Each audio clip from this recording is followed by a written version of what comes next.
Now let's talk for a moment if Joe Burrow is actually on the market, if he is actually going to get traded, which I don't think is going to happen. We talked about that earlier. I can't see him actually being traded. But if he was, if he wanted out for whatever reason, what would be the most realistic spots for Joe Burrow? And then what would the Bengals get back in a potential return? I think as good of a player as Joe Burrow is, there's not a lot of immediate options that stand out to me.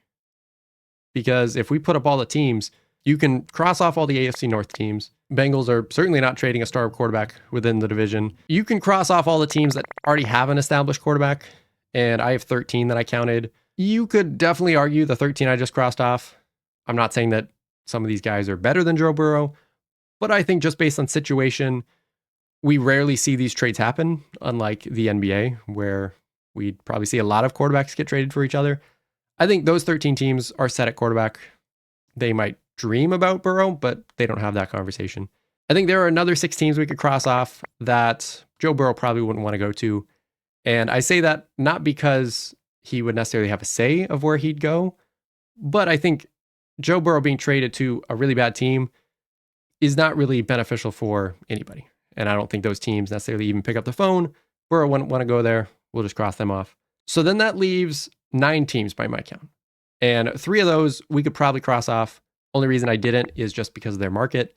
The Jets, the Giants, the Las Vegas Raiders. Those 3 teams, they want star quarterbacks.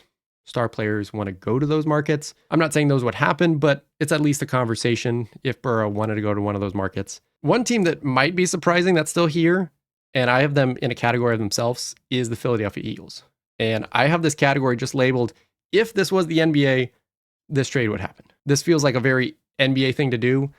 Eagles, very good team, have question marks at quarterback, we'll put it that way. Howie Roseman, super active, always looking for upgrades. This seems like a trade that would happen in the NBA. Eagles, they need their star quarterback. They're not happy with Jalen Hurts, so they would either swap them. Potentially, this might be a 3-team deal. Whatever would happen in the NBA. The NFL is not like the NBA, for better or for worse. So I don't think this happens. But if Burrow says he wants out, Howie Roseman, I'm sure he would at least pick up the phone. So I'm just throwing it out there. The 5 teams left, 2 of them are dark horses in the same division. I have the Rams and Seahawks as 2 dark horses. The Rams, if Matthew Stafford retires, would be a really good situation. Obviously, they need somebody to take over. Burrow would love it.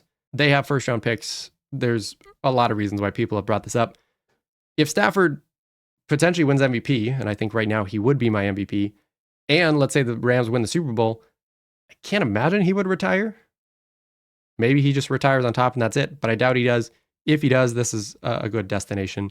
And then the other is the Seahawks. As a Seahawks fan, obviously I would love Joe Burrow. I don't necessarily think that Sam Darnold is the long-term answer at quarterback.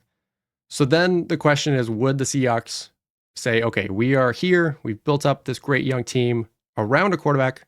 We just need a quarterback. I don't think they would do it. That's why I have them as a dark horse. But if they decided to, I think they'd be a good destination. And then the 3 probably main candidates would be the Vikings, Falcons, and Colts. And all 3 teams are pretty similar. They're decent teams. They need a quarterback, either due to injury or, in the Vikings case, just JJ McCarthy. But I think in all 3 cases, a trade is kind of hard to put together because both the Falcons and Colts don't have their first-round pick this year. The Vikings, maybe they would give up on JJ McCarthy. Last couple weeks have looked better. Maybe they wouldn't. And so those 3 teams are probably the most realistic. But even then, I think it's tough to kind of make a trade that both teams would agree on. And so that's why I said, as good as Joe Burrow is, there's not immediate choices that just jump off the page. And so I don't think he ends up getting traded in general. I would probably put it at 5% right now. But if he does, there's some options to choose from, just maybe not as much as you would expect.